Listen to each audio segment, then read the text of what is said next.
முதலில் தலைப்புச் செய்திகள். ஆக்கிரமிப்பு படையினரை உயிருடன் பிடிக்கும் ஹமாஸின் புதிய திட்டம். காசாவின் எஞ்சிய பகுதிகளை வெற்றி கொள்வது சாதாரணமானது அல்ல என்று இஸ்ரேல் ராணுவத்தினர் அச்சம். பாலஸ்தீனத்தின் 1 இன்ச் நிலத்தை கூட எதிரிகளுக்கு விட்டுத்தர மாட்டோம். எத்தனை ஆண்டுகள் ஆனாலும், எத்தனை இழப்புகளை சந்தித்தாலும் பின்வாங்க மாட்டோம். இஸ்ரேலின் புதிய திட்டமான ஆபரேஷன் கிதியோன் 2 தோல்வியைத்தான் தழுவும். ஹமாஸ் திட்டவட்டம்.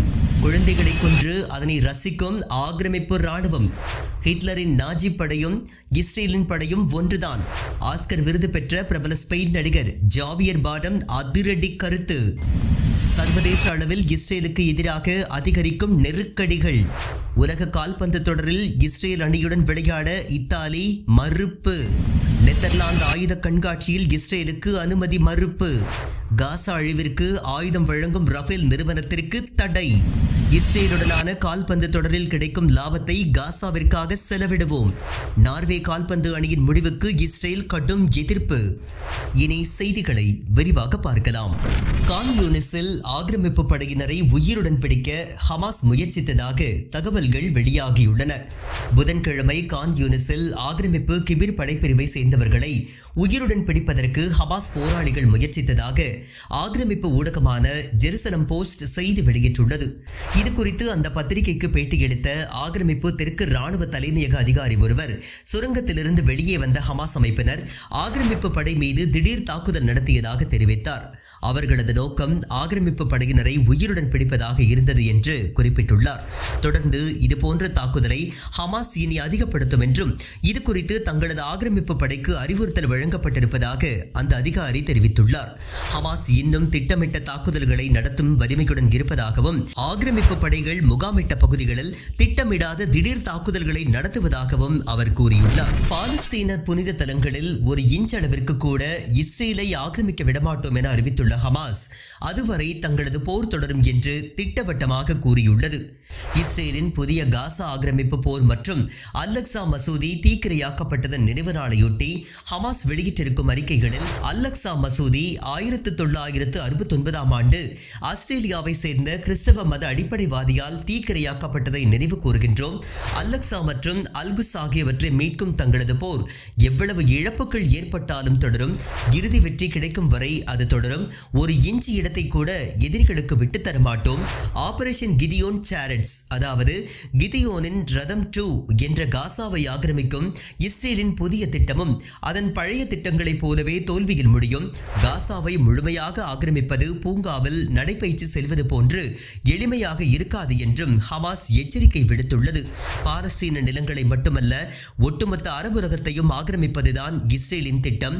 அதனை உறுதிப்படுத்தும் விதமாகத்தான் கிரேட்டர் இஸ்ரேல் என்ற கனவை நெதன்யாகு நினைவுபடுத்தியுள்ளார். அரபு நாடுகள் இனியாவது விழித்துக் கொள்ள வேண்டும் என ஹமாஸ் விடுத்துள்ள அறிக்கையில் கூறப்பட்டுள்ளது. இஸ்ரேலிய ஆக்கிரமிப்பு படைக்கும் ஹிட்லரின் நாஜி படைக்கும் எந்த வித்தியாசமும் இல்லை என ஆஸ்கர் விருது பெற்ற பிரபல ஸ்பெயின் நடிகர் ஜாவியர் பார்டம் துணிச்சல் கருத்தை தெரிவித்துள்ளார். நடிகர் ஜாவியர் பார்டம் ஒரு வீடியோவை சமூக வலைத்தளத்தில் பகிர்ந்துள்ளார். அதில் இஸ்ரேலிய ஆக்கிரமிப்பு வீரர் ஒருவர் தங்களது பொழுதுபோக்கிற்காக பாலஸ்தீனிய குழந்தைகளை கொன்று அதை ரசிப்பதாக கூறுகின்றார். இது குறித்து தனது கருத்தை பதிவிட்டுள்ள நடிகர் ஜாவியர் பார்டம், இந்த அணுகுமுறை ஹிட்லரின் நாஜி படைகளுக்கு சொந்தமானது. நாஜி தளபதி ஒருவர் தனது வீட்டு பால்கனியில் அமர்ந்து கொண்டு கைதிகளை இப்படித்தான் சுட்டு வீழ்த்தி ஆனந்தமடைந்தார். இதன் பொருள் என்ன செய்தாலும் அவர்களை யாருமே கேட்க முடியாது என்ற ஒரு மனநிலைதான். அதுதான் தற்போது இஸ்ரேலிய படைகளிடமும் உள்ளது என்று வேதனையுடன் குறிப்பிட்டுள்ளார்.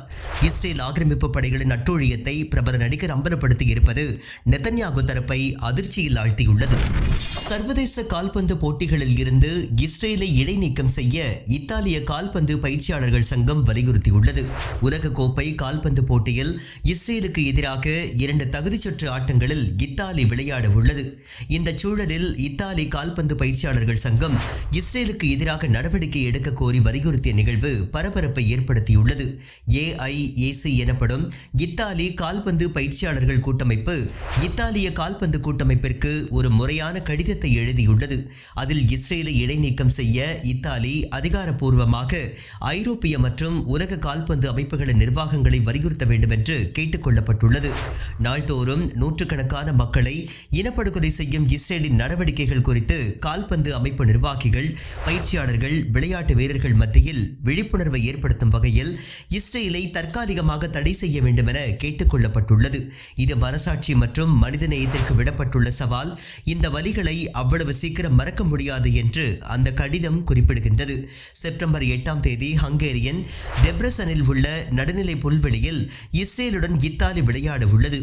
பின்னர் அக்டோபர் 14ஆம் தேதி உடனில் மீண்டும் மோத உள்ளது. நாங்கள் விளையாடுவதில் கவனம் செலுத்திவிட்டு வேறு வழிகளில் இஸ்ரேலை எதிர்க்க முடியும். ஆனால் அது சரியானதாக எங்களுக்கு தெரியவில்லை. இஸ்ரேலை விளையாட அனுமதிக்காமல் தடுப்பது அவசியம் என இத்தாலி கால்பந்து பயிற்சி அமைப்பின் துணைத் தலைவர் ஜியான் கார்லோ காமோரிஸ் கூறினார். இஸ்ரேலுக்கு எதிராக விளையாட்டு வீரர்கள், அமைப்புகள் மத்தியில் கடும் அதிருப்தி ஏற்பட்டு வருகின்றது. உலகின் பல அணிகள் இஸ்ரேல் ஆக்கிரமிப்பு வீரர்களை ஒப்பந்தம் செய்வதை தவிர்த்து வருவது குறிப்பிடத்தக்கது. இஸ்ரேலுக்கு ஆயுதங்கள் வழங்கி வரும் ரஃபேல் உள்ளிட்ட ஆயுத நிறுவனங்கள் நெதர்லாந்தில் நடைபெற்று வரும் ஆயுத கண்காட்சியிலிருந்து வெளியேற்றப்பட்டுள்ளன. காசா போர் தொடங்கியது முதலே இஸ்ரேலுக்கு நேரடியாக ஆயுதங்கள் வழங்க நெதர்லாந்து நீதிமன்றம் தடை விதித்தது. இதனையடுத்து சில நிறுவனங்கள் 3ஆம் நாடுகள் வழியாக மறைமுகமாக இஸ்ரேலுக்கு ஆயுதங்களை அனுப்பி வந்தன. இந்த சூழலில் நெதர்லாந்து ராணுவ பாதுகாப்பு அமைப்பு நடத்தும் ஆயுத கண்காட்சியில் இஸ்ரேலுக்கு தடை விதிக்கப்பட்டுள்ளது. குறிப்பாக இஸ்ரேலுக்கு ஆயுதங்கள் வழங்கும் ஆல்பிட் சிஸ்டம்ஸ், ரஃபேல் நிறுவனங்கள் இந்த கண்காட்சியில் பங்கேற்க தடை விதிக்கப்பட்டுள்ளது. காசா போர் காரணமாக இஸ்ரேல் மீது பல வர்த்தக தடைகள் விதிப்பது குறித்து நெதர்லாந்து பரிசீலித்து வருகின்றது. EU ஹாரிசான் புரோகிராம் எனப்படும் ஐரோப்பிய ஒன்றியத்தின் முக்கிய நிகழ்ச்சியில் இஸ்ரேலை அனுமதிக்க கூடாது என முன்னதாக நெதர்லாந்து வலியுறுத்தியது.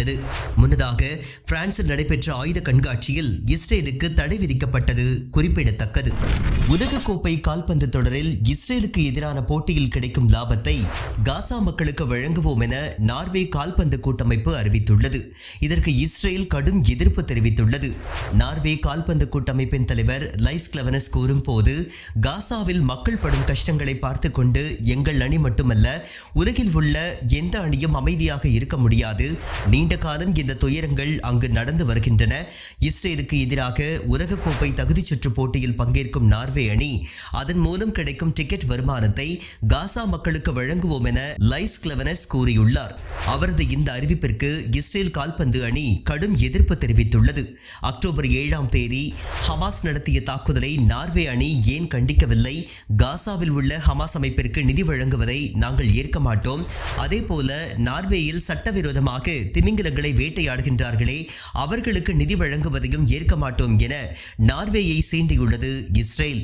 உலகக்கோப்பை போட்டிகளை இஸ்ரேலில் நடத்துவதற்கு சர்வதேச கூட்டமைப்பு தடை விதித்திருப்பதோடு இஸ்ரேலிய அணி பங்கேற்கும் போட்டிகளுக்கு பல கட்டுப்பாடுகளை விதித்துள்ளது. நார்வேயில் 26,000 பேர் அமரும் ஸ்டேடியத்தில் இஸ்ரேல் அணி விளையாடவிருக்கும் நிலையில் வெறும் 3,000 பேருக்கு மட்டுமே டிக்கெட்டுகள் விற்க அனுமதி அளிக்கப்பட்டுள்ளது. நெதன்யாகுவின் போர் வெறியால் சர்வதேச அளவில் இஸ்ரேல் தனிமைப்படுத்தப்பட்டு வருவது குறிப்பிடத்தக்கது. காசாவின் 25% பகுதிகளை கைப்பற்ற 1,30,000 ஆக்கிரமிப்பு படையினர் களமிறக்கப்பட உள்ளதாக நெதன்யாகு அறிவித்துள்ளார். காசாவின் 75% பகுதிகள் ஆக்கிரமிப்பு படைகள் வசம் உள்ளன. 2 ஆண்டுகளாக போரிட்டு அவற்றை ஆக்கிரமிப்பு படைகள் கைப்பற்றியுள்ளன. தற்போது மீதமுள்ள 25% பகுதிகளை கைப்பற்ற பெரிய திட்டம் ஒன்றை போர்க்குற்றவாளி நெதன்யாகு தீட்டியிருப்பதாக தகவல்கள் வெளியாகியுள்ளன. புதிய ஆக்கிரமிப்பு போரில் ஈடுபடுவதற்காக ஏற்கனவே 20,000 ஆக்கிரமிப்பு படையினர் தயார் நிலையில் உள்ளனர். தற்போது செப்டம்பர் 2ஆம் தேதி புதிதாக 60,000 ரிசர்வ் படையினர் ஆஜராக உத்தரவு பிறப்பிக்கப்பட்டுள்ளது. இந்த ஆக்கிரமிப்பு நடவடிக்கை 2026ஆம் ஆண்டிற்கு மேல் நீடிக்கும் என்றும், அதாவது காசாவின் 25% எஞ்சிய பகுதிகளை கைப்பற்ற இன்னும் பல மாதங்கள் ஆகும் என இஸ்ரேல் தரப்பில் கணிக்கப்பட்டுள்ளது.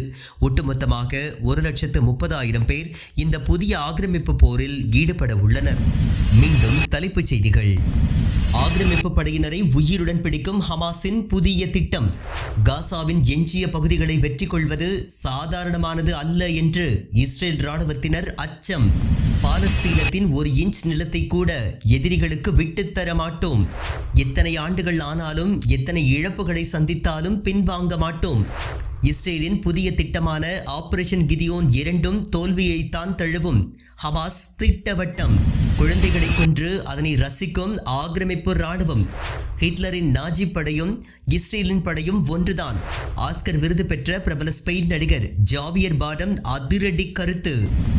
சர்வதேச அளவில் இஸ்ரேலுக்கு எதிராக அதிகரிக்கும் நெருக்கடிகள். உலக கால்பந்து தொடரில் இஸ்ரேல் அணியுடன் விளையாட இத்தாலி மறுப்பு. நெதர்லாந்து ஆயுத கண்காட்சியில் இஸ்ரேலுக்கு அனுமதி மறுப்பு. காசா அழிவிற்கு ஆயுதம் வழங்கும் ரஃபேல் நிறுவனத்திற்கு தடை. இஸ்ரேலுடனான கால்பந்து தொடரில் கிடைக்கும் லாபத்தை காசாவிற்காக செலவிடுவோம். நார்வே கால்பந்து அணியின் முடிவுக்கு இஸ்ரேல் கடும் எதிர்ப்பு.